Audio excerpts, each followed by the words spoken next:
Halo pemirsa, kembali lagi dengan saya Dr. Dona di program Cantik yang secara spesial kita akan membahas mengenai topik-topik menarik di bidang estetika medis dan juga kami selalu menghadirkan pembicara yang kompeten di bidangnya. Inilah program Cantik, Beauty is for Everyone.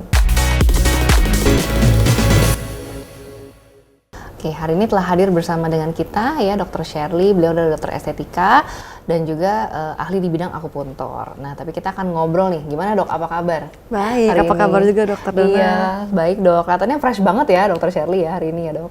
Sama kita, biru-biru. Biru-biru ya dok ya, nuansa ini Biru putih. ya, biru putih. Oke dok, nah kita kemarin sempat ngomong di episode yang lalu ya soal stretch mark ya kan. Nah masyarakat ini sering bingung nih dok ya antara stretch mark dengan selulit, suka kebalik-balik Bedainnya gitu ya. gimana ya? Bedainnya gimana ya kan, tampilan fisiknya seperti apa gitu. Jadi aku sering juga di klinik gitu ya, pasien datang pengen konsul bilangnya stretch mark, pas dilihat selulit. Sebaliknya juga gitu, bilangnya mau konsul selulit, pas lihat tuh ternyata stretch mark. Nah, mungkin kita bahas dulu kali dok ya untuk bisa ngebedain nih ya, selulit itu sebenarnya apa sih?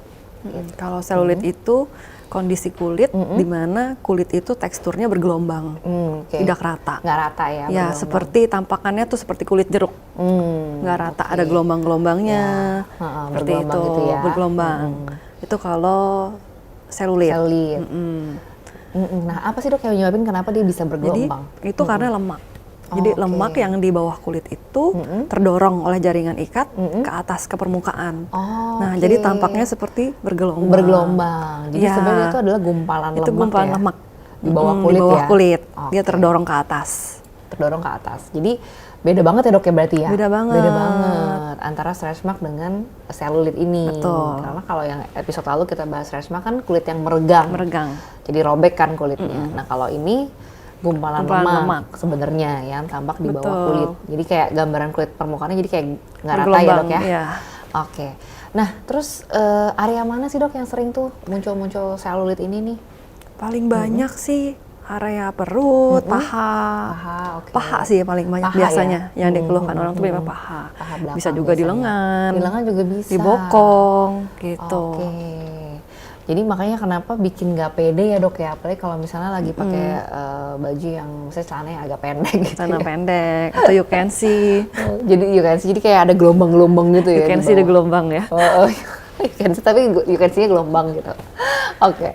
Nah terus tapi dok gini, apakah selulit ini kan sering banget nih ya kita temuin gitu ya. Kebanyakan tuh sebenarnya wanita ya sering banget jadi masalah. Lebih sering wanita, jadi 80-90% ya wanita.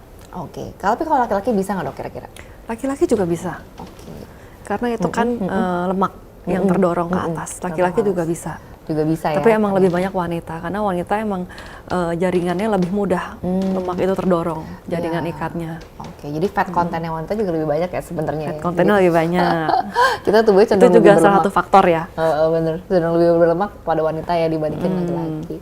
Nah kalau penyebabnya sendiri apa dok? Kenapa kok bisa sih lemaknya itu justru malah timbul atau nampak gitu? Itu bisa banyak penyebabnya. Kan tadi wanita lebih banyak nih. Kenapa wanita lebih banyak juga bisa karena hormon. Karena ada hormon estrogennya lebih banyak meningkat. Ada hormon prolaktin, lalu ada hormon tiroid juga yang menyebabkan insulin juga bisa menyebabkan sel selulit gitu ya? itu, penumpukan lemak itu. Oke. Gitu. Oke. Oh pantesan kenapa wanita lebih banyak ya? Karena ada hormon estrogen. Kan kalau pria kan hormon estrogennya rendah. Iya, betul, betul. Jadi memang penumpukan lemaknya banyak ya. Apalagi wanita kan emang lebih lemaknya mengumpul di area-area tadi ya dok ya? Iya. Kayak paha bagian belakang, pinggul gitu kan pinggul, ya? bokong, seperti itu. Oke, selain tadi faktor hormonal, kira-kira ada lagi kan dok faktor yang bisa menyebabkan selulit jadi lebih banyak atau lebih terlihat gitu? Faktor genetik itu juga bisa. Oke, karena distribusi lemak ya? Distribusi lemaknya atau faktor karena dia berat badan ya, kegemukan. Lemaknya berlebih, distribusi lemaknya nggak merata, jaringan ikatnya mendorong lemaknya ke atas jadi banyak. Oke, berarti kelebihan lemak. Kelebihan lemak. Berarti sebenarnya stretch mark dan selulit itu bisa terjadi pada orang yang sama dong ya? Bisa kan terjadi dua-duanya juga. Bisa dua-duanya ya. Karena tadi kan ada peningkatan berat badan ya dok ya. Peningkatan berat badan juga. Oke. Jadi berarti terapinya harus dua-duanya dong ya. Stretch bisa mark dan selulit. bisa dua-duanya, tapi terapinya sama sekali berbeda. Sama sekali berbeda ya antara stretch mark dan selulit, tapi kita akan bahas di sesi yang ketiga ya dok ya nanti ya tentang terapinya. Terus kira-kira apa lagi dok yang bisa nyebabin munculnya stretch mark? Kok stretch mark jadinya selulit? Yang bisa menyebabkan munculnya selulit. Seperti makanan yang berlemak juga bisa. Junk food, makan makanan yang berlemak, itu juga bisa menyebabkan munculnya selulit itu ke permukaan kulit. Oke, jadi pola hidup yang nggak bagus ya. Pola hidupnya. Pola makannya juga Betul. pengaruh. Oke, karena pola makan yang buruk ningkatin berat badan. Apalagi kalau yang hobi makan ya. Udah pasti ya. Udah pasti. Ya kan, banyak konsumsi gula berlebihan, lemak berlebihan gitu ya dok ya berarti ya. Yang tinggi gula, tinggi garam, itu juga bisa. Oke dok. Kalau dokter Siri sendiri biasanya mungkin ada pengalaman nggak dok menemukan pasien yang selulitnya tuh cukup banyak gitu? Ada. Cukup banyak, biasanya wanita dia selulitnya tuh di paha belakang dan bokong ya. Cukup banyak. Jadi treatmentnya juga cukup banyak ya. Berarti kalau seperti itu ada tingkatan gradingnya juga atau bagaimana dok sebenarnya kalau untuk selulit? Iya, ada gradingnya juga gitu kan. Tergantung lemaknya itu seberapa tebalnya. Ya, di permukaan kulit itu. Oke. Jadi kalau dia semakin kelihatan gak rata, semakin kelihatan bergelombang, itu juga gradingnya juga semakin lebih severe ya, lebih parah ya. Lebih parah ya. Berarti nanti treatmentnya jadinya juga lebih banyak lagi, lebih complicated ya. Terus lepasnya lebih banyak pasti ya pengulangannya. Pengulangannya juga lebih banyak karena lebih sulit juga kan, lebih lama jadinya. Gitu. Kalau selulit sendiri nih bisa nggak sih dok sebenarnya kita menggunakan misalnya kayak produk-produk tertentu gitu ya, kan sekarang lagi ngetren produk-produk oles gitu ya, produk-produk luar gitu, maksudnya topikal ya. Nah, kira-kira bisa nggak sih membantu?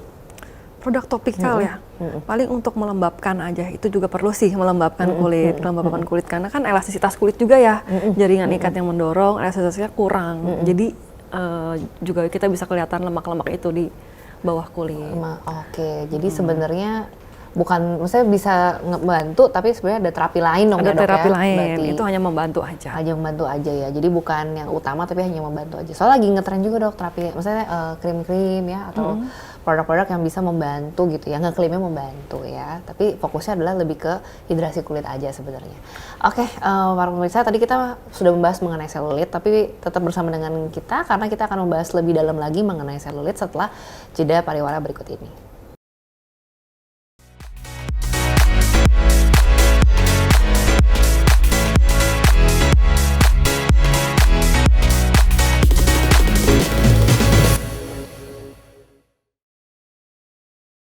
Baik pemirsa, kembali lagi di program Cantik. Nah, tadi kita sempat ngobrolin ya dok ya mengenai selulit nih, penyebab-penyebabnya.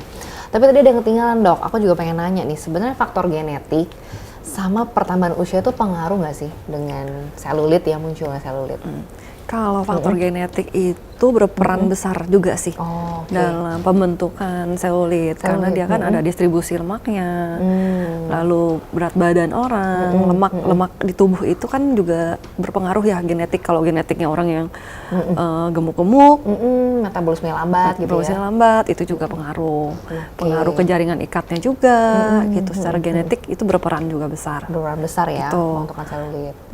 Usia juga efek sih. Karena kalau semakin bertambahnya usia juga kulit kan semakin tipis. Iya. Aging proses ya dok ya?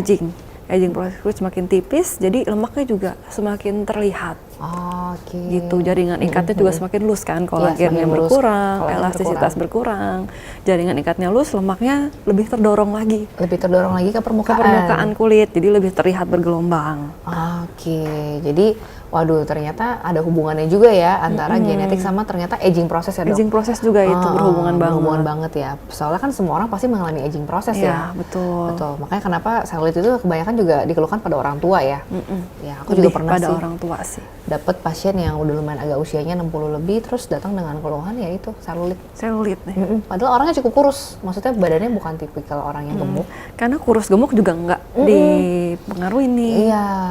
Ternyata orang yang kurus pun juga bisa ada selulitnya ya. Distribusi lemaknya tidak merata. Iya, betul. Jadi seperti itu. Jadi area tubuh tuh maksudnya badan gitu ya, perut untuk usia 60 tahun tuh ya bukan, kalau orang tua kan cenderung lebih agak gemuk kan dok ya, karena metabolisme udah agak turun kan. Tapi dia tuh masih dalam ya, kita bisa bilang berat badan dan bentuk badannya cukup baik, ideal untuk usianya. Tapi pas area bokong bagian belakang, bawah bokong tuh, wah banyak itu selulitnya. Sampai ke lipat paha dalam gitu. Jadi bergelombang kayak gitu.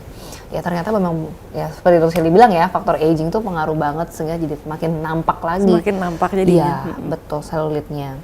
Nah kira-kira nih dok, setelah misalnya tadi kita bahas tentang penyebab ya, kira-kira ada nggak sih yang bisa kita lakukan untuk mencegah munculnya selulit gitu? Untuk mencegah ya, harus jaga pola makan, makan pola yang bergizi, yang banyak vitamin-vitamin untuk kulit, untuk jaringan ikat kulit, lalu menjaga berat badan yang tadi. Oke, menjaga berat badan. Olahraga yang teratur gitu. Nah olahraganya juga harus dikombinasi antara aerobik dengan menambahkan massa otot. Gitu. Oke, jadi combining olahraganya. Sama kekuatannya juga ditambah. Supaya lemaknya juga kan nggak terdorong ke atas, ke permukaan jadi kenceng juga kulitnya. Jadi lebih kenceng, iya. Olahraga yang disarankan tuh seperti apa dok contohnya? Jadi kalau aerobik itu lari, jalan, itu untuk kardionya ya, untuk ngebakar lemaknya. Lalu untuk kekuatan ototnya juga seperti gym. Angkat beban gitu ya dok? Angkat beban, iya. Ngelatih otot-otot yang sering muncul selulitnya. Oke, selain itu kira-kira apa lagi dok? Selain itu bisa dengan krim. Itu bisa dengan krim yang mengandung kafein atau retinoid. Kafein ya. Untuk melancarkan sirkulasi. Jadi penyebaran lemaknya juga lebih teratur. Oke. Tapi kalau retinoid buat apa dok untuk selulit? Retinoid itu dia bisa mengurangi selulit juga. Gitu. Secara langsung atau efeknya ke kulitnya sebenarnya? Di efek ke kulitnya. Gitu. Oke, jadi kayak bisa ningkatin kolagen. Kolagen sama elastin. Elastin kulitnya kenceng gitu, jadi selulitnya agak nggak gitu kelihatan gitu ya. Seperti stretch mark yang kemarin kita bahas ya. Iya, perlu retinoid juga untuk kolagen. Jadi ternyata kalau untuk selulit sendiri terapinya sebenarnya bisa ini ya dok ya, bisa ngancurin lemaknya, tapi juga bisa ngencengin kulitnya gitu ya, supaya pengencangan supaya nggak gitu tampak ya. Nah kalau pencegahan selain tadi kita jaga pola makan yang sehat, kira-kira ada lagi nggak dok yang bisa kita lakukan gitu? Kalau pencegahan untuk selulit lagi ya paling mengurangi makan makanan yang tinggi garam, gitu, yang berlemak-lemak, goreng-gorengan, seperti itu. Juga menggunakan krim juga bisa. Minyak-minyak alami, minyak kelapa, minyak zaitun. Oke, jadi untuk ngelembapin fokus kulitnya. Lebih ke melembabkan. Oke, melembabkan ya. Kalau misalnya kita ada hubungannya nggak sih dok? Aku sempat kepikir juga ya. Tadi kan ada faktor hormonal. Kira-kira stres juga bisa nggak sih jadi salah satu faktor pemicu atau pencetusnya gitu? Bisa juga stres ya, juga bisa juga. Karena hormon kan tadi ya berhubungan dengan hormon juga kan stres. Iya. Jadi stres itu bisa menimbulkan berbagai macam ya. Ternyata. Ya kan kulit langsung jadi nggak bagus. Kulit nggak bagus, semuanya nggak bagus deh pokoknya. Ngumpulin selulit juga jadinya ya, muncul stretch mark juga kayak gitu. Nah kalau tadi udah kita bahas mengenai pencegahannya, mungkin Dr. Shirley bisa kasih gambar nggak kira-kira treatment apa nih yang bisa kita kerjakan? Atau mungkin share pengalaman dokter gitu selama ini praktek ada case selulit terus diterapi dengan kalau treatment ya, kalau treatment itu tergantung dari tingkatannya. Tingkatannya dulu yang harus dicek. Tingkatannya dulu, kita lihat dulu nih, kan konsul dulu, pasien konsul biasanya kita lihat dulu selulitnya tingkatnya seberapa nih, ringan kah, sedang atau berat, gitu. Jadi kita cek dulu, misalkan selulitnya terlihatnya saat kapan, saat posisi apa, atau saat kita cubit baru kelihatan, itu tingkat ringan. Jadi kalau dicubit dulu baru kelihatan itu ringan. Oke, ringan. Terus misalkan kalau dia dalam kondisi berbaring, dia nggak samar ya, nggak terlalu kelihatan. Kalau dia berdiri baru kelihatan, biasa itu sedang. Oke, tingkatan sedang. Jadi ada 3 tingkatan dong kalau berarti ya. Sedang, ringan, sedang, berat. Gitu. Kalau yang berat, dia posisi tiduran pun udah kelihatan tuh selulitnya bergelombangnya lebih jelas. Oke, jadi tanpa harus berdiri ya dok Tanpa ya? harus posisi yang tertentu, udah kelihatan. Udah kelihatan. Jadi baringan aja tuh kelihatan bergelombang kulitnya. Kalau yang sedang itu dengan posisi tertentu dulu, baru terlihat itu Baru selulitnya. terlihat selulitnya ya. Oke, jadi harus tahu dulu dok ya, ringan, sedang, dan beratnya.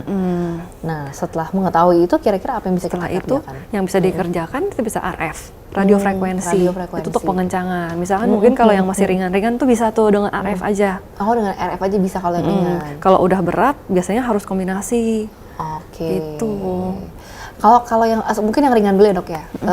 Ya kalau radiofrekuensi itu cara kerjanya gimana dok sehingga dia bisa nyamarin selulit? Jadi radiofrekuensi itu untuk pengencangan. Dia juga untuk memperbanyak produksi kolagen juga, merangsang Merangsang, produksi betul. kolagen. Jadi elastisitas kulitnya bertambah, jadi kulit juga lebih kencang. Jadi kayak lebih kencang ketarik Karena ya kan itu kan kulitnya. ada panas ya. Iya, iya. Kulitnya ketarik, jadi selulitnya juga samar. Oke. Jadi efek pengencangan kulitnya yang Efek ingin pengencangan. dituju ya Karena kan dok kalau ya? itu masih ringan juga kan, Iya. kalau dicubit baru terlihat Terlihat. selulitnya. Itu masih bisa dengan Masih bisa RF kita aja. RF aja ya. Oke.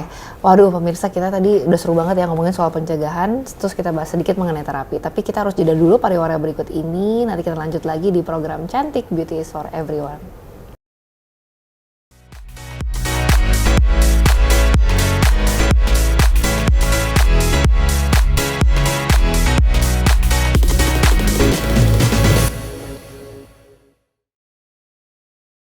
Oke, baik pemirsa, kembali lagi dengan Dr. Shirley ya. Tadi kita sudah membahas mengenai selulit ya dok. Seru banget tadi membahas soal pencegahan dan sedikit mengenai terapinya ya. Tadi kan dokter ada sebutin radiofrekuensi. Nah selain itu ada nggak sih dok alat-alat lain atau metode lain yang bisa kita kerjakan kalau di klinik ya untuk Kalau di klinik ya, tentunya kalau radiofrekuensi nggak sendiri di rumah, ya kan? Pasti kan ranahnya klinik ya. pasti ke gitu. klinik. Betul. Iya, ada juga sih alat-alat lain untuk menghancurkan lemaknya. Bisa dilakukan injeksi penghancur lemak. Oke. Oh, injeksi juga bisa. Bisa. Oke, injeksi penghancur lemak ya. Injeksi penghancur lemak, karena kan itu kan lemak. Masalahnya itu kan yang ada di lemak di bawah kulit itu bisa dihancurkan, diinjek satu-satu. Gitu. Tapi itu harus berkala juga ya. Harus berkala juga. Dan cara kerja itu gimana dok, injeksi penghancur lemak itu? Di lemak itu nanti dihancurkan ke molekul yang lebih kecil supaya nanti diserap dan dibuang oleh tubuh sendiri. Bisa di metabolisme ya Metabolisme. jadinya ya. Karena sebelumnya kan ngumpul tuh di daerah situ. Jadi kalau misalnya diinjeksi dia jadi molekul lebih kecil dan Lebih bisa kecil dan dia pecah. Ya, bisa di larut. metabolisme gitu ya dok ya. Oke. Nah apakah bisa dikombinasi dok antara treatment RF sama sekaligus Bisa. diinjeksi? Bisa. Bisa ya? Bisa. Oke. Itu bisa dikombinasi. Biasanya kalau udah tingkat yang sedang, mungkin itu perlu injek atau berat. Iya, kalau udah tingkat berat perlu injek atau bisa juga dengan cryo, lipolisis juga. Jadi intinya tuh emang penghancuran lemak ya. Penghancuran lemak. Sama ada treatment juga acoustic wave terapi acoustic ya. wave terapi. Jadi sebenarnya kalau dibilang metode alat sebenarnya banyak tuh ya. Ada radiofrekuensi, bisa pakai acoustic wave terapi, bisa pakai juga pakai cryolipolisis. Nah, tiga-tiganya bedanya apa nih, Dok? Ada tiga hal yang berbeda ya, Dok ya. Iya, gitu. jadi kalau RF itu dia nggak berfokus penghancuran lemak ya, dia untuk pengencangan, lebih ke Oke. pengencangan, meningkatkan produksi kolagen, seperti itu. Makanya itu hanya untuk yang tingkat ringan biasanya. aja. Yang dirasakan di pasien tuh apa sih, Dok, kalau di radiofrekuensi itu rasanya? Hangat, Lebih ke hangat, aja nyaman. nyaman, kayak Nyaman lah, dipijit hangat, gitu ya. iya, kayak dipijit. Kayak dipijit gitu. Hanya hangat aja kalau RF. Itu yang ringan lah, Yang ringan. Oke. yang ringan untuk pengencangan, lebih ke pengencangan gitu. Kalau untuk apa yang tadi? Cryolipolisis sama acoustic wave ya tadi ya. berarti Kalau cryo itu kan dingin ya, ada dinginnya. Nah itu biasanya yang berat. Gitu. Dan itu kan harus ada pengukuran lemaknya sendiri Oke. sebelumnya, harus diukur dulu ketebalan lemaknya. Jadi nggak sembarangan. Seperti itu nggak sembarangan. Oke. Itu juga penghancuran lemak, tapi dengan dibekukan dulu lemaknya. Oh, Gitu. lemaknya dibekuin. Jadi agak beda mekanisme nih ya. Iya, Kalau lemaknya mekanisme agak dibekuin, berbeda. habis itu ngilangnya gimana itu, Dok? Lemaknya dibekukan, lalu nanti berjalannya waktu, itu perlu waktu ya untuk mengurangi lemaknya. Berjalannya waktu, nanti lemaknya juga akan hancur. Oke. Seperti itu, tapi beda mekanisme aja. Beda mekanisme Caranya aja berbeda. dengan si tadi RF sama si cryo ini ya. Terus kalau dari segi kalau cryo perlu proses, berarti pengulangan jadi bisa lebih lama ya, Dok, ya dibandingkan dengan si Iya, RF betul, ini. betul. Bisa lebih lama. Oke. Tapi cryo juga perlu lemak yang lebih tebal. Lebih Kalau tebal. untuk treatment cryo ya. Cryo ya. Jadi kayak cryo tuh mungkin sebulan sekali, kalau RF tuh bisa kayak seminggu 2 minggu sekali tuh nggak masalah nggak gitu masalah. ya. Oke, kalau yang terakhir nih dok, yang tadi acoustic wave therapy, ini saya juga baru denger nih acoustic wave therapy nih. Ya itu kira-kira cara kerjanya gimana dok? Acoustic wave therapy itu seperti jadi penghancuran lemak juga. Itu di atas lemak, device-nya itu untuk treatmentnya, untuk penghancuran lemak gitu ya? aplikasi. Jadi nggak cuma untuk selulit, sebenarnya bisa untuk slimming juga. Oh, oke. Gitu. Oh begitu. Jadi sensasi yang dirasakan 3 alat ini berbeda-beda ya? Berbeda-beda. Oke. Kalau untuk kayak terapi selulit sendiri tuh sebenarnya efektifnya tuh terapinya per berapa lama sekali dok? Dok Shirley? Tergantung yang tadi kan ada yang berat, ada yang sedang, ada yang ringan. Terus tergantung terapinya, kalau cryo mungkin jaraknya lebih lama. Lebih lama. Kalau injek tuh bisa seminggu sekali, seminggu sampai 2 minggu sekali. Gitu. Atau bisa dicombine biasanya. Oke. Nah kalau tadi ada cryolipolisis dan alat-alat beserta dengan injeksi, kira-kira ada terapi pilihan lain kan dok? Mungkin. Ada laser. Oh laser juga bisa? Laser juga bisa. Oke. Untuk penghancur lemak. Menghancur Jadi emang lemaknya. intinya menghancurkan lemak untuk sih. menghancurkan lemak ya? Sama Laser pengencangan. apa dok yang bisa dipakai untuk menghancurkan lemak? Biasanya endolive ya. Oke, oh itu kayak lasernya lebih khusus lagi tuh ya, Lebih daripada khusus lagi. bukan cuma kulit ya, Lebih karena invasif lebih sih. invasif ya berarti ya, lebih masuk ke layer yang lebih dalam Masuk ya. ke yang lebih dalam. Jadi emang ada alat yang dimasukkan untuk menghancurkan lemak langsung. Langsung, jadi pasti pasiennya harus dianestesi dulu dong ya kalau kayak gitu. Iya. Oke, wah itu tadi seru banget tuh dok ya. Jadi ternyata banyak banget metode-metode yang bisa kita kerjakan. Nah setelah pengerjaan itu gimana sih dok rasanya? Kadang-kadang kan mungkin pasien tuh agak takut ya kalau misalnya melakukan tindakan-tindakan di klinik ya.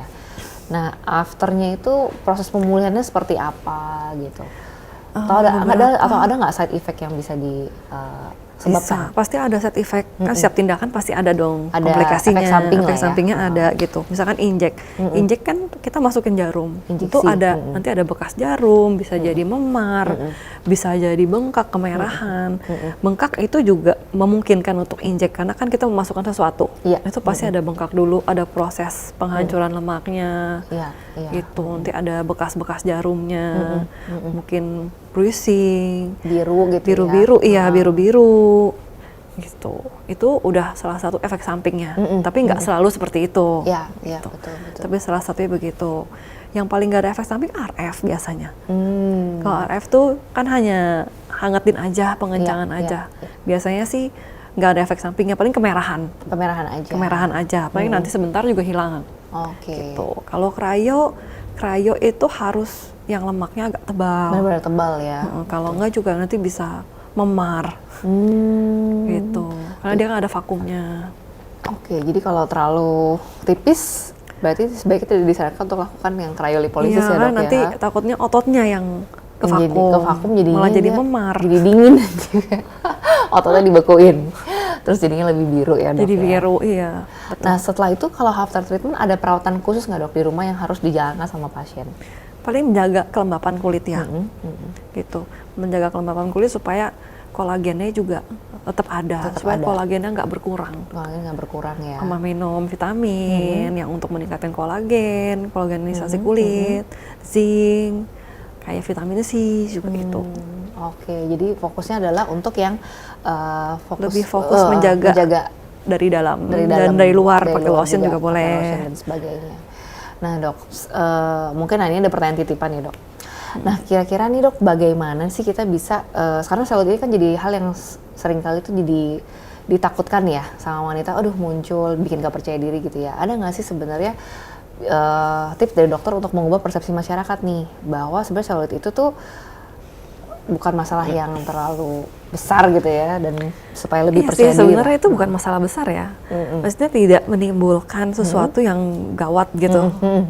Tidak berbahaya dan bukan emergency, penyakit gitu ya. Bukan penyakit, itu hanya lemak. Dan setiap orang kan juga punya lemak ya di tubuh. Cuman karena jaringan ikatnya aja, mungkin pertambahan usia, faktor genetik, jaringan ikatnya yang mendorong si lemak itu permukaan kulit sehingga lebih terlihat aja. Dan kan nggak cuman orang yang gemuk doang kan yang kelihatan, bahkan orang yang kurus juga bisa terlihat. Gitu. Jadi itu bukan cacat juga, karena emang itu lemak aja kok.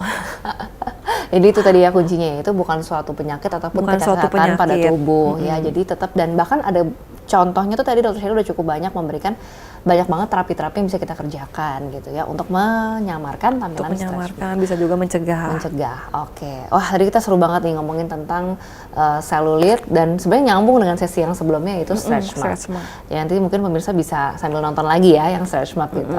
Nah, tadi seru banget ya dok ya. Thank you banget Dr. Sherry untuk kehadirannya hari ini ya, yang ngobrol bareng sama kita. Nah, kita akan kembali lagi di program Cantik ya dok, membahas lebih banyak lagi topik-topik yang menarik hanya di program Cantik, Beauty is for Everyone.